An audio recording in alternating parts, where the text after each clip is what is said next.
munculnya syubhat. Maka rotu syubhat, kenapa satu harta, satu benda itu berstatus syubhat? Kan kalau halal sudah jelas, haram juga sudah jelas ketentuannya masing-masing. Yang tidak jelas antara halal dan haram ini namanya syubhat. Kenapa sesuatu itu ada dalam posisi syubhat? Itu penyebabnya ada 5. Penyebab sesuatu ada di posisi syubhat itu bukan penyebabnya 5 ya. Dilihat dari 5 aspek. Aspek pertama, aspek penyebab halal atau penyebab haram. Nanti yang kedua, aspek percampuran antara halal dan haram. Ini berarti aspek pertama, aspek faktor penyebab halal haram. Yang kedua, kelak besok itu aspek karena yang halal dan haram campur. Besoknya lagi dari aspek, pokoknya ada 5 aspek. Kita baru bahas aspek pertama. Besok aspek ketiga, ada syubhat karena bersentuhan, ada dia halal ya, tapi bersentuhan dengan maksiat dan seterusnya. Berarti sesuatu itu jatuh dalam posisi syubhat itu dilihat dari 5 aspek. Aspek pertama, faktor penyebabnya. Aspek kedua, karena percampuran. Aspek ketiga itu karena itu tadi karena bersentuhan dengan maksiat. Terus kita masih membahas aspek pertama. Jadi ini kan kita tidak pernah berpikir. Imam Ghazali luar biasanya itu sampai cermat, akurat, detail, pendekatannya banyak begitu. Itu hal khas filosofis sekali. Jadi iso ditulak. Ini kan nggak tahu mikir, syubhat ya syubhat saja, tapi bisa dianalisis secara sistematis. Nah, sekarang syubhat itu dari aspek pertama, kenapa sesuatu berada di posisi syubhat? Karena dilihat dari aspek penyebabnya, penyebab dia jadi halal atau penyebab dia jadi haram. Ada 4 macam. Yang pertama, dulu sudah perkaranya, hartanya itu haram, bendanya itu, barangnya haram, terus ragu, ini halal apa tidak, sudah berubah halal apa tidak? Kalau ini jawabannya tegas, tidak, itu tetap haram. Yang kedua, sudah jelas halalannya sejak awal, terus ragu, ini sudah berubah haram apa tidak? Jawabannya tetap halal. Dan yang ketiga yang kita bahas sekarang, itu asalnya haram, tapi terus kemudian ada faktor yang menjadikan halal, dan ini dominan dibandingkan penyebab yang menjadikan haram. Jadi semula dia haram, aslunya itu haram, tapi kemudian muncul penyebab dia halal, dan penyebab halal ini dominan, lebih dominan daripada penyebabnya, kemungkinan penyebab haram. Nah, yang seperti ini kemarin sudah disinggung, ini tetap halal. Contohnya apa? Kita ada hewan buruan, terus kita tembak atau kita panah, terus hewannya menghilang. terus kemudian kita cari ketemu dan mati. Matinya ini ada bekas panah kita misalnya. Ini berarti kemungkinan mati karena panah kita yang menjadikan halal itu lebih dominan dibandingkan kemungkinan lain dia mati karena jatuh terbentur misalnya. Di ono kewan misalnya apa, kijang, mbok panah terus hilang, barang dicari ketemu bekas panahnya ada. Di saat yang sama ini tidak bisa dipastikan sebetulnya iya nek krono panah, lah nek jangan-jangan dia mbok panah panik kan begitu, saking paniknya terus dia kepleset jatuh gegerutak kan gak rumah sakit tidak. Nah, ada kemungkinan dia mati karena benturan bukan karena panah kamu. Kalau karena panah kamu itu halal, kalau mati kepalanya terbentur itu haram. Nah, ini asalnya hewan ini haram hidup. Tapi kemudian muncul penyebab halal panahan kita. Tapi masih ada kemungkinan dia mati terbentur. Nah ini hukumnya piye?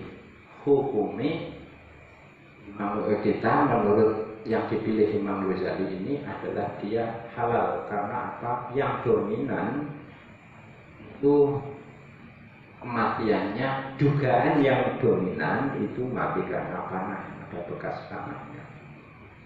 Ada kemungkinan dia mati karena bentuk, iya, tapi lah terus piye? Apike dipangan apa ora? Dipangan boleh, tapi nek hati-hati ya ditinggal lebih dirapi. Tapi secara fikih dia halal. Yes. Nah, pernyataan Imam Ghazali seperti ini itu dikritik. Kalau begini berikut, nanti dulu jangan buru-buru. Imam maunya dibantah Imam Ghazali. Pak Indila, kan Ibnu Abbas bilang, kamu makanlah hewan yang mati karena memang kamu matikan, disembelih atau kamu hilangkan nyawanya lah gitu. Dan tinggalkan hewan yang mati karena kamu lukai, soalnya tidak niat dimatikan. Tuh. Terus Aisyah juga meriwayatkan ada orang laki-laki datang ke Nabi sambil bawa kelinci. Kanjeng Nabi, ini kelinci saya hasil saya memanah. Saya tahu ada bekas panah saya. Terus Nabi tanya, lah ini kamu matikan dengan menghilangkan nyawanya atau kamu lukai sehingga dia mati dengan sendiri? Orang ini dugaannya saya, ya yang penting saya lukai saja, tidak saya matikan. Apa jawabnya? Yang namanya malam hari itu adalah makhluknya Allah. Panjangnya malam tidak ada yang tahu kecuali yang menciptakan malam. Jangan-jangan kelinci kamu ini mati bukan karena panah kamu, tapi karena faktor lain yang membuatnya dia mati. Dalil kedua. Dalil ketiga, Nabi bilang kepada sahabat namanya Adi bin Hatim, wahai Adi, kalau kamu berburu menggunakan anjing pemburu, itu kamu lihat, kalau anjing kamu ikut memakan hewan yang dia mangsa, itu kamu jangan makan. Karena bisa jadi dia itu makan terus ditahan tapi ikut makan, itu jangan-jangan dia ambisinya dia, keinginan dia, bukan dia melakukan keinginan kamu. Jadi secara kehidupan ketentuannya anjing pemburu ya, halal dipakai untuk memburu dengan syarat dia sudah terlatih mu'allam, dan ketika dia memangsa itu tidak ikut makan. Berarti anjing pemburu ini disamakan dengan tombak atau panah atau senapan kita sebagai alat. Cuman kalau anjing makhluk hidup, kalau senapan, panah dan tombak itu benar mati itu saja. Nah, hadis ini maksudnya Nabi itu tetap berpesan kepada si Adi kalau dia makan ikut nyokot makan, ya kamu jangan ikut makan, jangan kamu makan itu duluan, karena ternyata anjing kamu ini makan untuk dirinya, memburu untuk dirinya sendiri.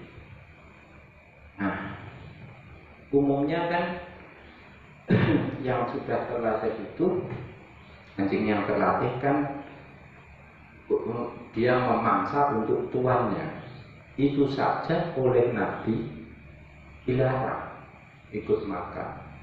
Ini menunjukkan apa? Menunjukkan bahwa kematian hewan buruan itu kematiannya harus sempurna tanpa ada keraguan. Kematiannya harus meyakinkan karena tindak buruan kita tidak menyisakan dugaan lain mati karena faktor lain. Berarti piye? Jawaban jenengan salah Mbah Ghazali. Berarti piye? Karena hewan buruan tadi setelah kita panah menghilang, kita dapati mati, memang ada bekas panah kita. Tetapi kan ada kemungkinan dia mati terbentur. Nah, ini berarti kan masih menyisakan kemungkinan lain. Berarti tidak bulat kematiannya akibat panah kita. Imam Ghazali dibantah seperti itu. Apa jawabannya Imam Ghazali? Betul bahwa Ibnu Abbas tadi melarang, Nabi juga melarang untuk memakan hewan buruan yang sempat hilang itu, tapi larangannya itu hanya anjuran wirai saja. Secara fikih tetap halal. Kenapa? Karena jangan lupa ada dalil lain. Ini Imam Ghazali juga ternyata koleksi dalil nasnya juga banyak. Jadi dalil nas dilawan dengan dalil nas. Kok ora dalil nas dilawan dengan dalil ra'yu saja, itu ya kekuatannya beda, tidak imbang. Apa dalil lain? Kul minhu wa in ghoba angka. Jadi hadis lain Nabi menyatakan, kamu makanlah hewan buruan kamu meskipun menghilang, terus kamu temukan, asalkan tidak ada bekas lain kecuali panahmu. Nah, kasus yang diceritakan di 3 ini, Qismus Salis ini, itu tidak ada tanda-tanda penyebab kematian lain selain panah. Jadi makan saja. Kalau ada tanda lain, tanda penyebab lain, misalnya apa? Misalnya pecah kepalanya, gitu kan? Atau retak brekso. Nah, ini urusannya lain. Berarti ada 2 penyebab, panah dan benturan yang saling bertentangan. Nah, kalau saling bertentangan ini ya berarti kita meninggalkan yang asal, gitu ya. Mana yang lebih kuat dan itu, gitu ya, antara 2 penyebab ini. Ya. Dalil asalnya sudah diartikan idza ta'arudus sababani ya yutraku al-istishab gitu. Itu biasa kama yakal bi khabari wahidi hasola kalif kanu bihi alal istishab. Oh, berkiasin saya ralat kalau tidak ada wa ilam yajid siwajari hasol dulu dengan kalau ada tanda sebab lain dan bertentangan ini ya berarti ini ada dua sebab yang bertentangan, ya dilihat nanti mana yang dominan kan begitu. Tapi kalau tidak ada tanda lain ya ada kepalanya pecah misalnya, dipanah kepala pecah itu kan beda itu. Ya kita kembali ke asal saja, istishab namanya.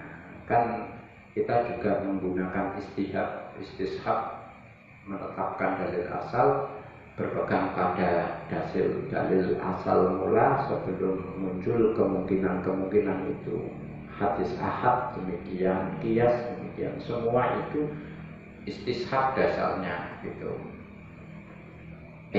Wa amma qaulul qawli anakun